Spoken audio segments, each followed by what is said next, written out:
জয় মা ষষ্ঠী। শীতল ষষ্ঠীর ব্রতকথাটি আজ এই পূর্ণ দিনে একটিবার অন্তত শ্রবণ করুন। এক দেশে এক ব্রাহ্মণ ও ব্রাহ্মণী বাস করতেন। ব্রাহ্মণের এক ছেলে ও একটি বউ। বউয়ের ছেলেপুলে কিছুই হলো না। সেই জন্যে তারা দিন রাত মা ষষ্ঠীর কাছে প্রার্থনা করেন, হে মা ষষ্ঠী, বৌমার যেন একটি ছেলে হয়। শেষে মা ষষ্ঠীর দয়াতে বউয়ের গর্ভ হলো। ব্রাহ্মণ ও ব্রাহ্মণীর আর আহ্লাদের সীমা নেই। গর্ভটি খুব বড় হলো। 1 বৎসর গেল, তবুও ছেলে হলো না। একদিন বউটি খেয়ে দিয়ে ঘাটে মুখ ধুতে গেছে। এমন সময় হঠাৎ পা পিছলে পড়ে গিয়ে একটি লাউয়ের মতো থলে প্রসব করলে। বউটি বাড়ি গিয়ে শাশুড়িকে সব বললে। শাশুড়ি ঘাটে গিয়ে দেখেন যে একটা কাকে সেই থলেটা ছিঁড়ে ফেলেছে, আর কতকগুলো ছোট ছেলে তার ভিতর কিলবিল করছে। এই না দেখে ব্রাহ্মণী বাড়ি গিয়ে কর্তাকে ডেকে নিয়ে এলেন। কর্তা আহ্লাদ করে সেই থলেটি বাড়ি নিয়ে গেলেন। গুনে দেখলেন যে 60টি ছেলে। তখন আতুর ঘর বাঁধা হলো। দাই এলো, শেক তাপ হলো। ব্রাহ্মণ ঘটা করে সেটেরা পূজা করলেন।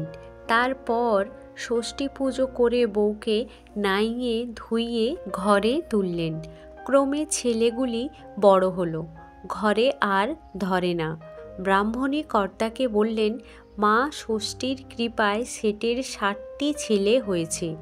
এখন ছেলেদের জন্যে 60টি ঘর করো।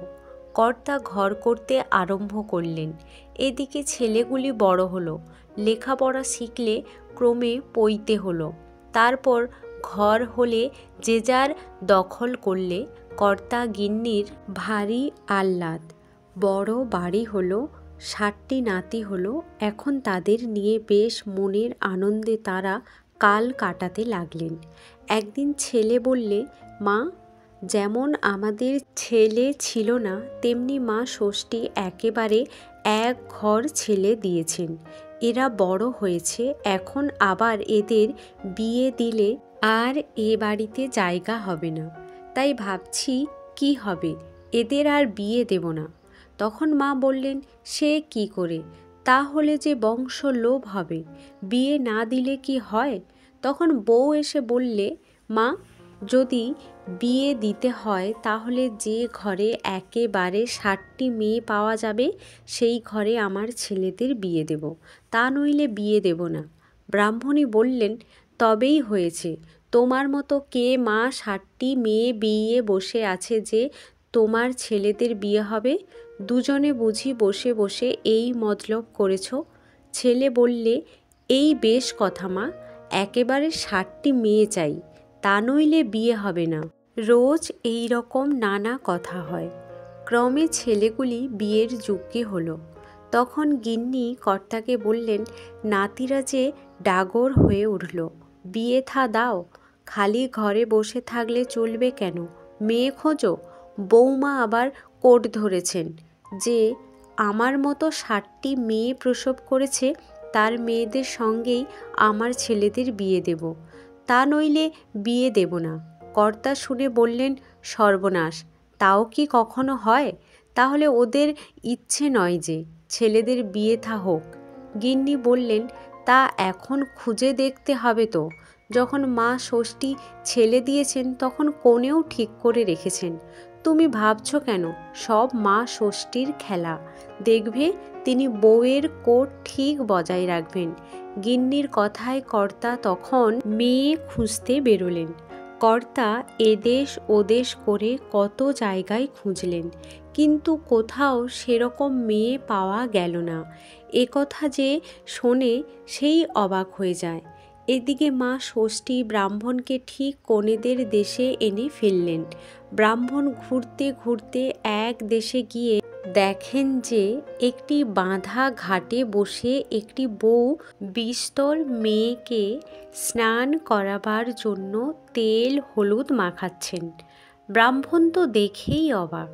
তিনি আহ্লাদে মা ষষ্ঠীকে প্রণাম করে সেই বউয়ের কাছে গিয়ে বললেন, মা, এগুলি কি সব তোমার মেয়ে?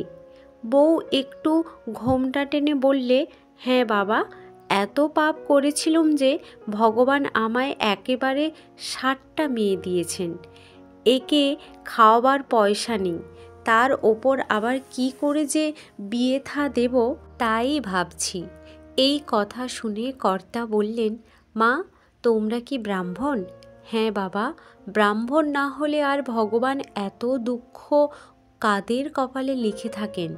এই কথা শুনে কর্তা আহ্লাদ করে বললেন, বেশ হয়েছে মা, আমার নাতিদের সঙ্গে তোমার মেয়েদের বিয়ে দেব। যদি তোমার ইচ্ছে হয় তাহলে বাড়িতে চলো, কর্তাদের সঙ্গে কথাবার্তা ঠিক করে ফেলি। তখন বউটি সমস্ত মেয়েদের নাইয়ে ধুইয়ে ব্রাহ্মণকে সঙ্গে করে বাড়ি এলো। বাড়ির কর্তা ব্রাহ্মণের সঙ্গে কথাবার্তা করে বিয়ের ঠিক করলেন। তারপর ব্রাহ্মণ বাড়িতে এসে সব কথা বললেন।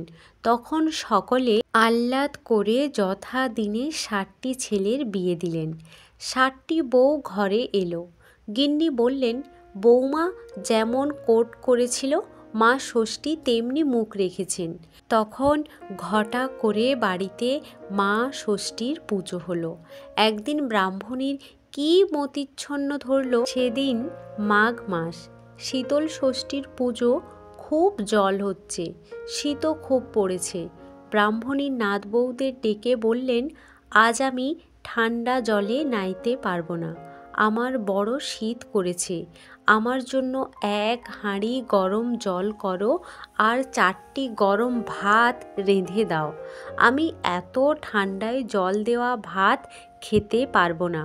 নাত বউরা সব মুখ চাওয়াচাওয়ি করতে লাগলো। বউ বললে, মা, তোমার কি ভীমরতি হয়েছে? আজ যে শীতল ষষ্ঠী, আজ কি উনুন জ্বালতে আছে? গিন্নি বললেন, তা হোক বাছা, আমায় 4টি রেঁধে দাও। বউরা তখন কি করে, তাড়াতাড়ি জল গরম করে দিলে, গরম গরম ভাত রেঁধে দিলে। গিন্নি স্নান করে গরম ভাত খেলেন। তারপর সকলে খেয়ে দিয়ে ঘরে শুলো। সকালে গিন্নি ঘুম থেকে উঠে দেখেন যে সব মরে রয়েছে। বউ, বেটা, নাতিরা, নাত বউয়েরা, কর্তা, বেড়াল, কুকুর, গরু, বাছুর পর্যন্ত সব মরে রয়েছে। গিন্নি চিৎকার করে কাঁদতে লাগলেন। তার কান্নার শব্দ শুনে প্রতিবেশীরা সব ছুটে এলো। বাড়ির কাণ্ড দেখে সকলে অবাক। বললে, সে কি গো, আচম্বিতে কেন এমন হলো? মা ষষ্ঠী বৃদ্ধ ব্রাহ্মণীর বেশ ধরে দেখা দিয়ে গিন্নিকে বললেন, কালকের মতো খুব গরম গরম ভাত খাও, গরম জলে স্নান করো, তাহলে তোমার ছেলে পুলে সব বাঁচবে। সকলে বললে, ও মা, তা কি তখন করতে আছে গা? শীতল ষষ্ঠীর দিনে কি গরম ভাত খেতে আছে?